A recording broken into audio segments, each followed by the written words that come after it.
ng ating vlogs, Badong Aratilis po. Pag-uusapan natin ngayon, ito po, no, yung principal, kasi sisimulan na raw po ng DepEd yung investigasyon diyan po sa kaguluhan sa principal sa isang graduation ceremony, no. Pag-uusapan din po natin ito pong mga palpak po na paliwanag ni Auntie Claire kung bakit actually hindi niya pinapaliwanag kung bakit mataas eh. At ganun din po nagtataka ko rito sa Pulse Asia, no. Kaya talagang hindi natin ito talagang Pulse Asia anti-Duterte to. Yung pinuno nila, kaya yung sinasabi po ninyo na yung Pulse Asia ay bayaran ng Duterte, kaya pabor yung mga Duterte. Hindi po. Kung manunod po kayo, pinanunod ko tong diskusyon nila ni Christian Esguerra. Ang layo po sa pagiging maka-Duterte nito. Actually, takanta sila kung bakit. Yun po yung problema, no? Pag may bias ka, nahihirapan po sila na ipaliwanag bakit bagsak eto si Christian Esguerra, hindi po nila maipaliwanag talaga, no? Hindi po nila matanggap. Gusto nila gamitin yung survey para makatulong sa pagpapabagsak sa mga Duterte, pero hindi po nila magagawa dahil ito pong mga Pulse Asia, kahit po ramdam natin na anti-Duterte, wala silang magagawa. Parang parang ito yung lumalabas talaga sa kanilang scientific survey. Nabagsak si BBM, actually, matindi po yung masinabi. Ganon din po si Auntie Claire. Si Auntie Claire, wala na po. Hindi na po siya nagsumikap na ipaliwanag. Basta siniraan niya na lang si Sara Duterte. Yan po mga pag-usapan natin, pero bago yan, kung bago ka pa lang dito sa ating channel, mag-subscribe ka na. Dahil ito lang ang tayong channel na may kinikilingan, may pinapanigan, una sa balita, uli sa impormasyon, kaya ano pang hinihintay nyo? Pindot na. Okay, unahin na po natin to, no? Kasi syempre nabitin tayo lahat, gusto natin ng follow-up. Masyado pong nagimbal tayo, no? Dito po sa tension, sa graduation ceremony, dito po sa naganap sa Lauan Antique. Ayan. So, sinimulan na po. Ang eskwelahan po ay Colonel Roberto Abilon National High School in Barangay Gisihanon. Yan po sa may Antique. Alam na po natin yung naganap. Siguro by this time, napanood nyo na po lahat, no? Yung minura pa yung principal, no? Ano pa ba? Ay, mahal, paano mo nga yung pakipindot mo lang yung ilaw, parang madilim ako rito. Nakapatay yata yung ilaw. Tsaka pasuyo na rin ako ng mahal, kape. Sinamantala yung narito si Oy, thank you very much, Haslinda, sa 3 Singapore dollars. Okay.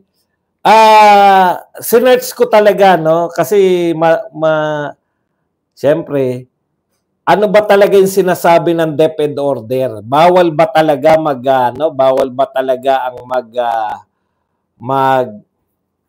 anong tawag doon? Magtoga?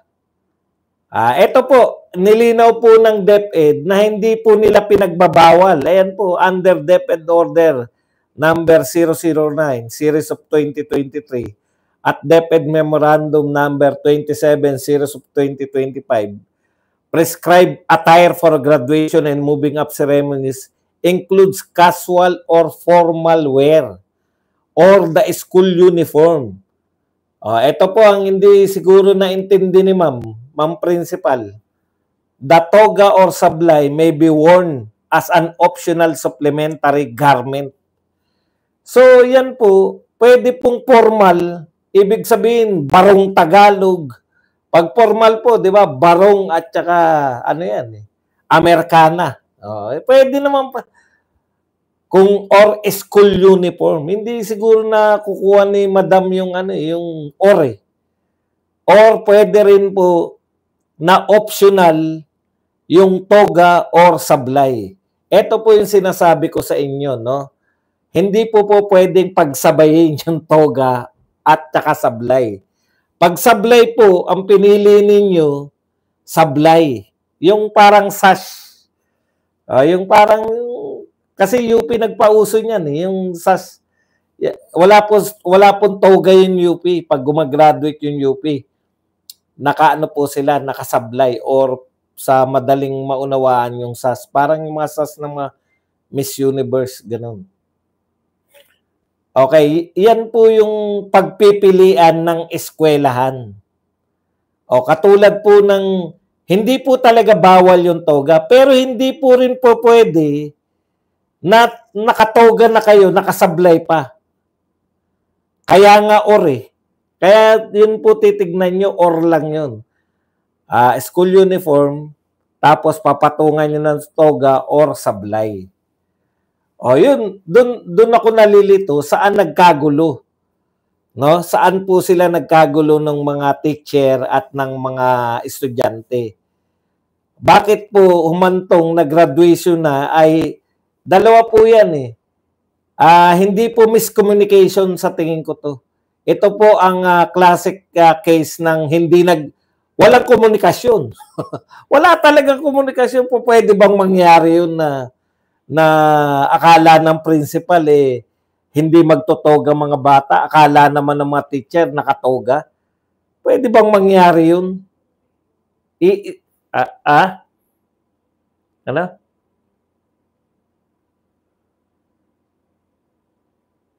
Init? Kape.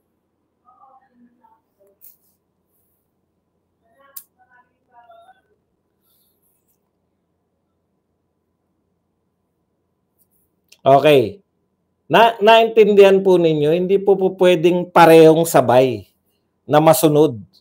O ngayon, bakit kung gusto pala ng principal na sablay lang, bakit may nagtoga? Imposible namang hindi. Matagal po nagpa-practice ng graduation. Hindi mo man lang chinek, madam. Kung wala kang kinakausap? Ha? Wala po bang lawaan ng basa? Thank you very much po. Lawaan daw po ang basa sa eskwelahan. Wala ka pong kinakausap, madam, na teacher?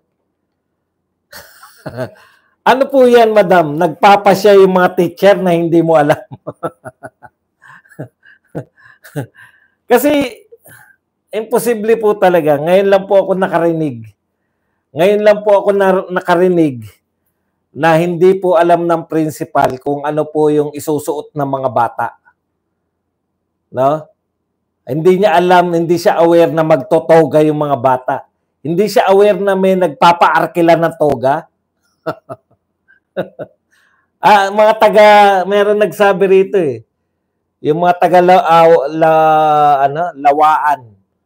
Tanong ko lang po sa inyo, malaki po ba yung eskwelahan na yan? At hindi na po naiintindi ng principal? Ngayon, iimbestigahan ka ngayon kasi napahiya yung mga bata. Yan yung sinabi.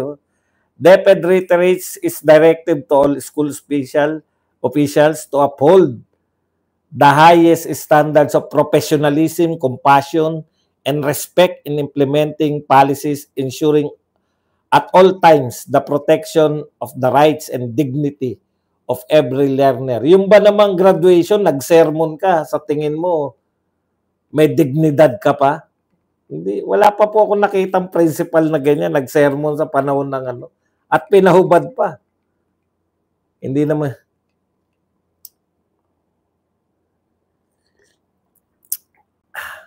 Yun po ang mali ng principal. Hindi niya inintindi. Hindi niya po iniintindi yung laman ng DepEd order. Ang sabi ng DepEd order, optional. Pag sinabi pong optional, pwede. Optional nga eh. Di ba? Eto lang po yung pwede. School uniform or formal. Ibig sabihin, ang pagpipilian ng bata, formal. Ano ba yung suot na formal? Barong at saka Americana. Dress na maganda. Or school uniform. So, pinili nila school uniform. Pero optional, pag nakapili ka na sa formal, ganun po, very basic po yun ang pag-intindi ng batas. O kaya nagtanong siya sa kapwa niya principal. Kung hindi niya naintindihan yung laman ng DepEd order, magtanong kami, wala ka bang tropang principal? Ano ba to? O ikalawang pagkakamali niya, yun, misunderstanding the DepEd order. Malaking kasalanan po yun.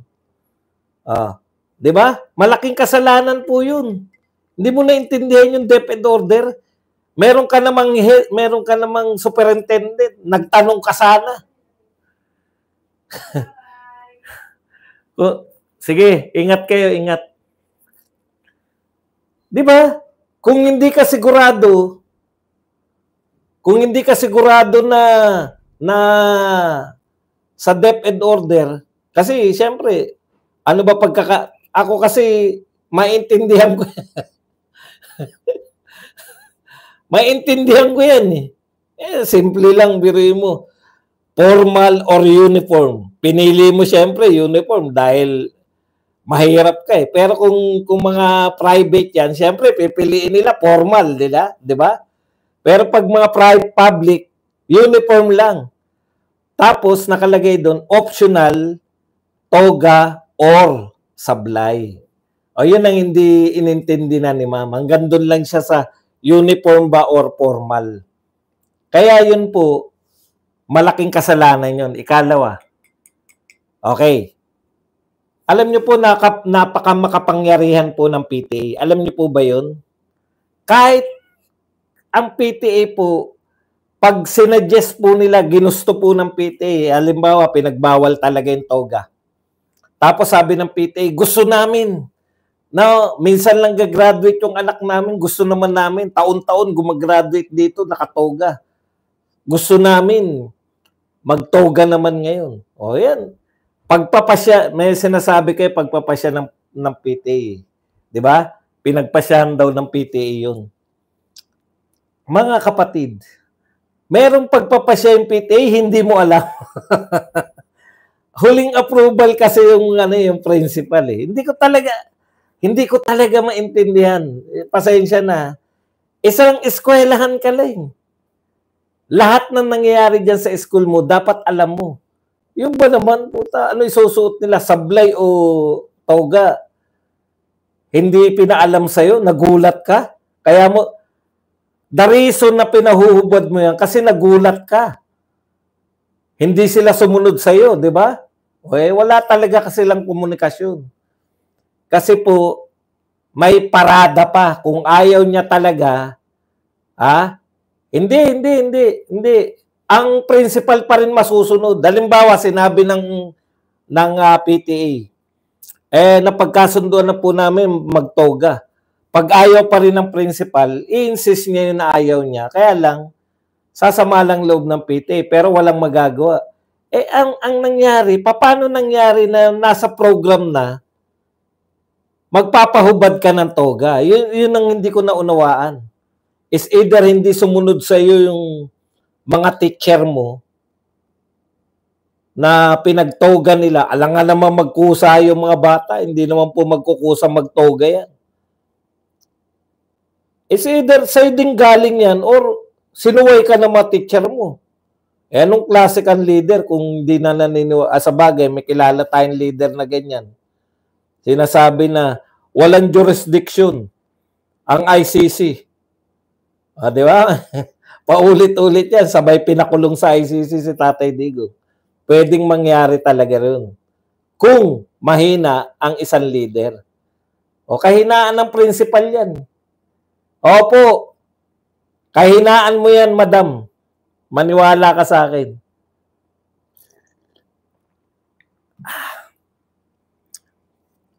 Kasi, pwede bang hindi mo maisip yun na hindi sumusunod yung teacher mo sa'yo?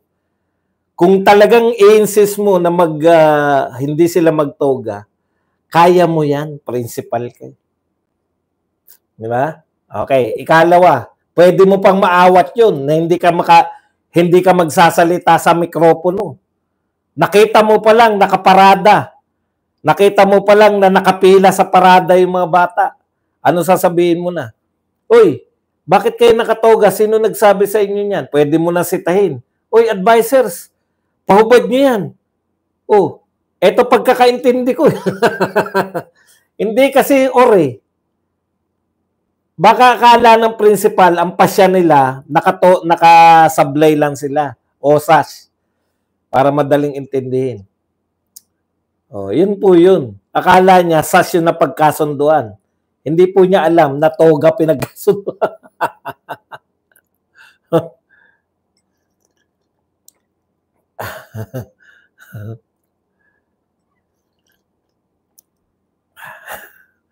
Baka naging principal si madam mo yung hindi pa uso yung test. Yung poging principal na kakilala ko, Sotil yun. Hindi kinagigiliwan yun, pero pumasa sa principal's test. Walang magawa. Walang magawa kundi bigyan ng school. O hindi nagtagal, hindi na po principal yun. Alam ko, vlogger. Boss Badong, birthday ko April 16. Happy birthday kay Neil Fryan de Chavez. Happy birthday sa iyo, Neil Fryan. At thank you very much sa 2 pounds na pakape. Okay. So maling pang intindi, hindi marunong gumalang sa yung program ng Solim yun yung graduation Solim. So siguro ang pinakamagandang gawin diyan ng DepEd mainit na po. At dito magaling yung DepEd Alam ko na naitsurahan ko na kung ano mangyayari diyan sa principal na yan. Makakapag-compromise naman yung mga yan kung ililipat na. Kasi siyempre, napahiya na rin yung mga teacher, napahiya rin yung mga magulang. Lalo na sa mga probinsya, hindi pa payag yung mga PTA. Karami. Alam niyo po yung mga PTA sa probinsya, ang lalakas po kala mayor, kala governor. No? Kaya maano po yan, malaki usapin yan. Kaya tingin ko mangyayari dyan, malilipat na lang yan si madam. O kaya, baka nasa edad ka na madam, pwede ka na mag-early retirement. Katulad nung kakilala kong pogi na preso. Okay, punta na po tayo rito. Alam niyo nakakatuwa to si Batas with Attorney Claire Castro. Ano pa rin pala siya, no? Kaya lang lumala na dahil may nagmura ng estudyante, di ba? Dapat maparusahan din yun, yung nagmurang estudyante. Pero graduate na, kaya lang dapat yun, meron ding isususpend ka, wala nang pasok. O kaya community service bago i-release yung diploma para maintindihan ng bata na mali rin yung ginawa niya, di ba? Kasi minura mo yung principal masakit din. Masakit din naman yun na palagpasin, di ba? Parang pag binigay, mali pa rin yun, nagbanta pa siya na papuntahin nyo sa akin yan. Hindi po katwiran yun. Ako po, yan po ang dapat pag ikaw leader. Hindi pwede yung emosyon. No? Kahit galit ka, pwede ba magalit ang leader? Pwede po. Pero yung sinasabi mo, dapat alam mo pa. Ayun sa bata, syempre, dapat bigyan ng leksyon kasi nagminura Di ba? Pero ang maganda po niyan dun ay isa pa po sa sa mali ng principal yung sige, yung ayaw maghubad ng mga tawgan nila, ilista nyo pangalan at kukunin nila sa akin yung diploma. Hindi mo pwedeng i-hold yun. Ang diploma at mga credentials ng bata, pinagpaguran nila yon ng 6 na taon kasama yung senior high school. 6 na taon na nagpagod yan. Yung mga bata, hindi mo pwedeng i-hold yan dahil lang sa nagsuot sila ng toga. Ayun, yung nagmura, pwede mo i-hold. Pero tuturuan mo lang na leksyon. O sige, magbunot ka ng damo dyan. Ganun lang. Pero yung putya, yung i-hold mo, hindi. Tapos na yan, graduate na yan.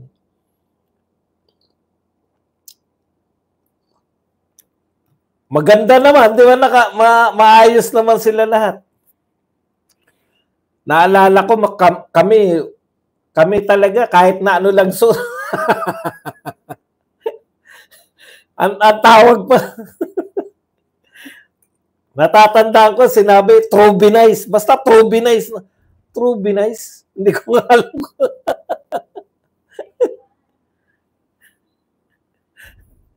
Hindi ko nga alam kung ano yung Trobinize. Graduation. Tapos nahiram ng tatay ko. Ito nakakatawa. Itim na, basta itim daw na balat. Ay. Bumalik, may naiwan. Ito na, nung graduation namin, natatawa ko. Diyan nahiram ng tatay ko na balat na sapatos. Kasi hindi naman kami nagsasapatos. Wala akong sapatos nung high school. Naka-tsinelas lang ako. Pumapasok, pwede. Sapampalay ka.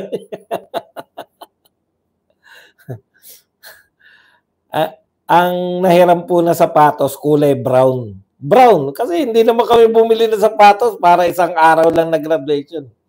Nilagyan na lang ng parang shine ng kulay black na pan-shine. Pucha, nakita ko ang layo na nilalakad. Kasi yun hektarya yun. 9 na hektarya yun yung namin. Tapos ang dami namin. Mula sa gate hanggang doon sa may mula gate hanggang doon sa may stage. Napakalayo. Kaya makita mo pagka dating ko hindi naman sementado yun. Pagdating ko ron sa may stage, yung pucha, nakita ko yung sapatos ko, kulay brown na yung kalahati.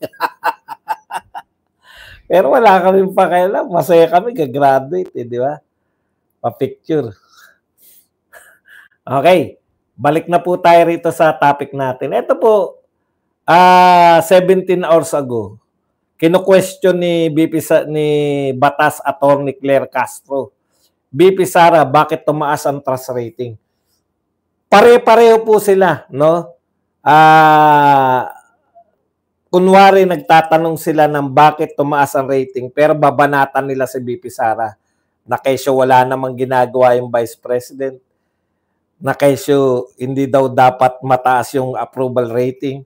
Alam niyo po, yan po ay sinarvey mga tao. Ito yung mga natuklasan natin, no. Hindi matanggap ni Attorney Claire. Pero hindi siya nagsasalita video lang. Hindi nila matanggap na ang taas-taas ng tinaas ni BP Sara. Ang kanilang punto, naroon lang siya, isang buwan siya ron Isang buwan siya ron sa dahig. Tapos paano tumaas yung rating?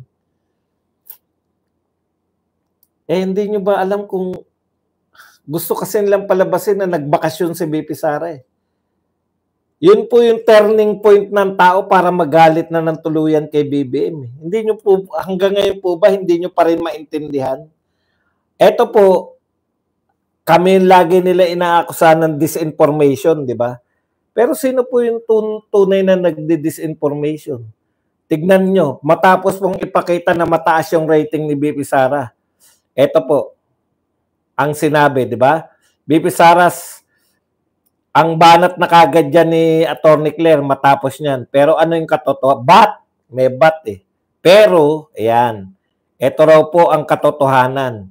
84% of students want BP Sara Duterte removed from office. Estudyante. Estudyante po yan Di ba? Hindi naman po mga botante yan Ang pagbabatayan mo ba? Ito kasing sinasarvey ng Pulse Asia, tinitiyak muna nila na botante. Ngayon, eto, survey po to sa mga estudyante.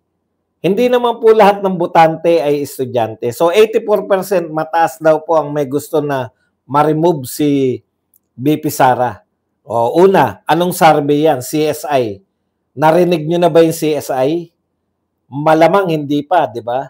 Gaano yan anong tawag doon? Ka-reliable. Yung Pulse Asia, talagang reliable na yan. Ito pang isang banat ni Claire. Survey pa rin. Global Daily Mirror. 73% of Filipinos want BP Sara to face impeachment court. Ito po ay galing sa Tangere. Alam naman po natin yung Tangere, di ba?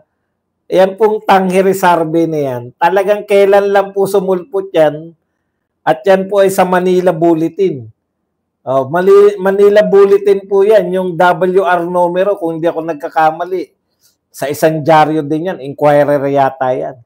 Kaya wala ka aasahan dyan sa mga yan. Dahil yung mga media nga, eto, 73% daw. Gusto na harapin. Ano po connection nun?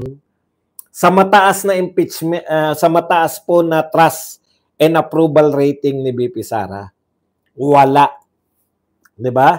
Pinapakita lang nila na maraming galit. Yun na nga yung tanong dun eh. Sino yung mas reliable na survey company?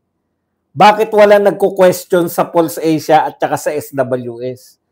Maganda yung dinidiscuss eh. Kahit alam mong anti-Duterte yung may-ari ng Pulse Asia, wala siyang magawa eh. Scientific yung rating niya, kinakailangan nilang ipaliwanag. Di ba? Hindi lang nila matanggap na malaking bagay yung pagpapakulong. Si Marcos po, si BBM po, kung meron po kayong dapat, wala po naninisi. No? Bakit ayaw nyo sisihin si BBM? Siya naman talaga.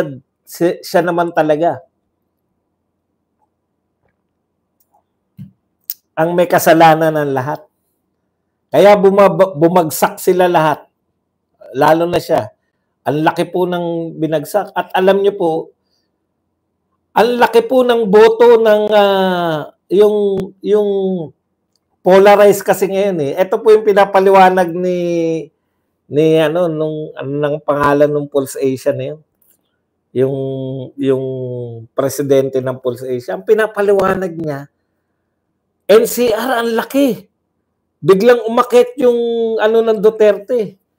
Tapos tanong na naman ito, paano yung mga dahil ba yan sa misinformation, sa disinformation, sasagot naman ito, maaari, putya maaari, utot nyo. Wala pong Bakit po magkakaroon ng malawak na disinformation? Sige nga po. Kung totoo po yung may malawak po na disinformation, ibig sabihin hindi nyo kayang tapatan ng katotohanan. Palagay na natin, tama yung sinasabi nila. Disinformation sa mga fake na yun, si Ronald Holmes. Si Holmes, basta si Holmes. Pagpalagay na natin na disinformation yung mga peking social media account. Yun yung sinasabi nila eh. Peking social media account, disinformation. Wala, sino ba yung mga sikat na peking social media account? Ang alam ko po yung mga Duterte vloggers, totoong mga tao eh. 'Di ba? Totoong tao ba si Maharlika? Speaking of Maharlika, sabi kayo nasabi ng disinformation. Hinahamon kayo ni Maharlika.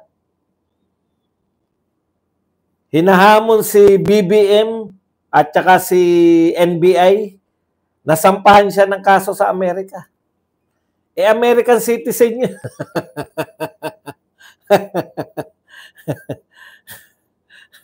American citizen yun. Sampahan niyo na ng kaso sa Amerika. Alam niyo po sa Amerika, yung freedom of speech, matindi po yung dito sa atin, puta, pananakot. Pag kumontra ka, takot-takot na eh.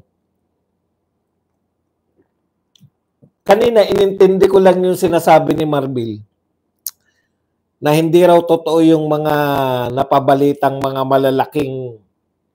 Ang akala ko yung mga dinideny na yung mga kidnapping na malalaki. Yung pala merong nagbabalita daw ng kidnapping. Wala naman kami nababalitaan eh. Alam niyo po, PNP at sa lahat, tapos, beware kayo sa mga nagpapakalat ng mga peking balita. Hindi namin kinakailangan magpakalat ng peking balita. Sa PNP namin kinukuha yung balita namin na tumataas yung kidnapping. Balita galing sa inyo yan.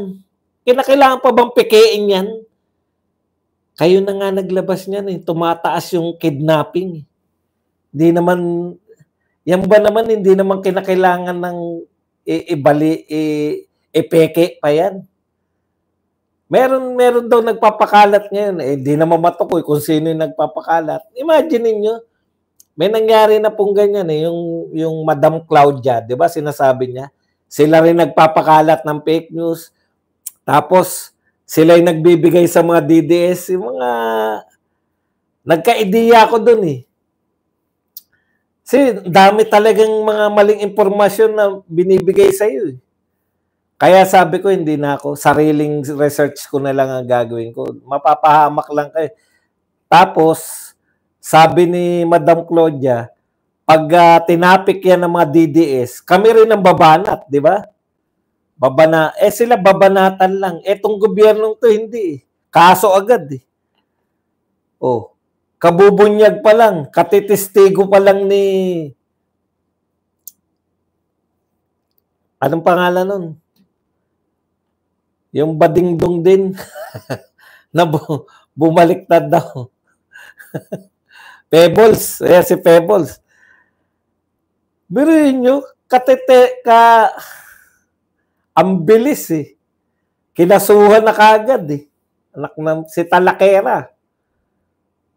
Katitistigo lang sa TRICOM, kinasuhan na kagad eh. Si Harry Roque tsaka si Maharlika. O reklamo na raw. Nireklamo na agad. Alam niyo po, mahirap pong yung disinformation. Alam niyo po sa mga impormasyon, eto tatapatin ko na kayo, hindi na po, marunong na po ang mga tao. Hindi po sila lahat ng pinagpapalagay nyo kasing mga tanga mga Pilipino. Eh.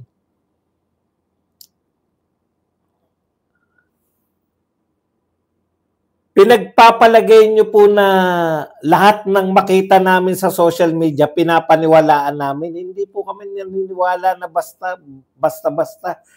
Kaya nga po may mga vlogger na pinagkakatiwalaan, may mga credibility. O, di ba? Hindi po ubra yung sinasabi nyo. Ibig sabihin, kung tinatalo po kayo, ang sinasabi kasi nila para makalusot, hindi rin naman nila inaakusahan yung mga vlogger na kilala na fake news eh. Ang sinasabi nila na nagpapakalat ng fake news, yung mga fake account. Kung fake account yan, sino maniniwala dyan? Diyos ko naman. Napakasimple naman.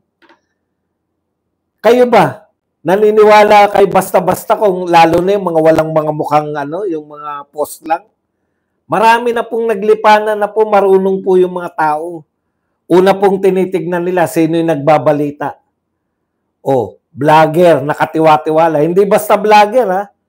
May mga vlogger po na, ito, si Banat ba yung nagsabi nito? Ito, maniniwala kami rito. Si Boss Dada to, ito, maniniwala kami rito. Si Badong to, teka muna. Paniniwalaan ba natin si Badong? Marunong na po mag-isip yung mga Pilipino. Kaya naniniwala lang sila, hindi po sa mga fake account. Ang dami-dami vlogger na Duterte, naniniwala po sila sa mga vlogger. Dito na lang eh.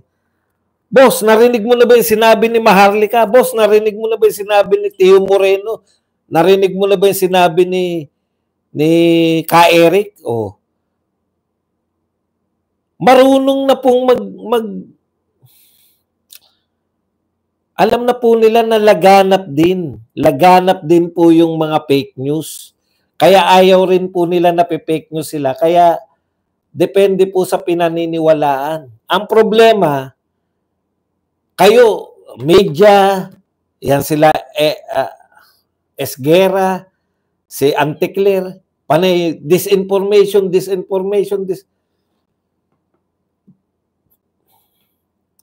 Pag nakakontra sa kanila, fake news at disinformation. Automatic ba yung ganun? Pati tong survey, gusto nyong pakita na fake news?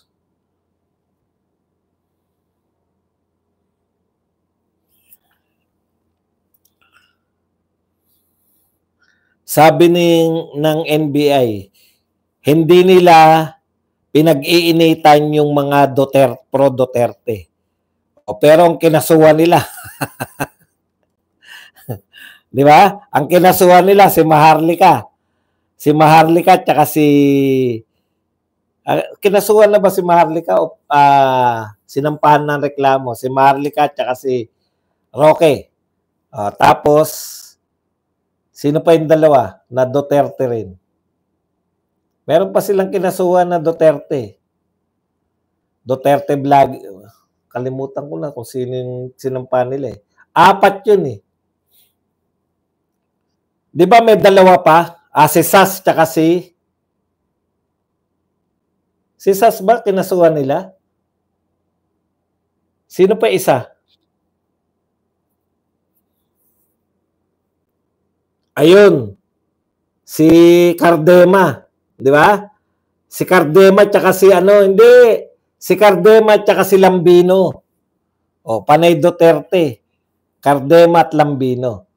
4 yung kinasuhan nyo sa loob ng isang araw. Ang tanong, NBI, bakit wala kayong kinakasuhan dun sa mga pinagbibintangan? Yung, hindi ba kayo nanonood ng Hindi ba kayo nanonood ng hearing ni Amy? Na ano ron na, hindi po, sila Doc Badoy po, tsaka si Sas, po sila, yung contempt po sila, tsaka si Ka Eric. Hindi ba kayo nanonood ng investigasyon sa Senado? Ang linaw puro na may paglabag po sa batas. Sino po nagsabi? Si Adolf Ascuña, dati pong justice ng Supreme Court. Adolf Ascuña, nagsabi po na may mali doon sa paglabag. May kinasuhan na ba kayo, NBI? Para masabi nyo. Kasi sabi nyo, nagkataon lang daw ng mga pro-Duterte yung kinakasuhan nila. May nakasuhan na ba kayo sa paglabag sa pagdakip kay Tatay Digong? Lahat kami nasaksihan yan. Nagtuturuan nga eh. Di ba? May paglabag. Si Torre, aminado nga si Torre. Ano sabi ni Torre? Sampahan nyo na lang ako ng kaso. NBI, bakit si Torre na hindi niya naman inaamin na may kasalanan siya? Kung may nakita kayong kasalanan ko, sampahan nyo raw ng kaso.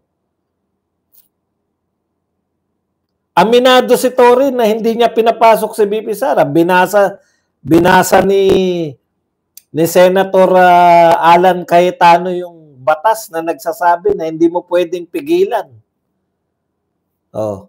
Aminado na hindi nila dinala sa korte ng Pilipinas.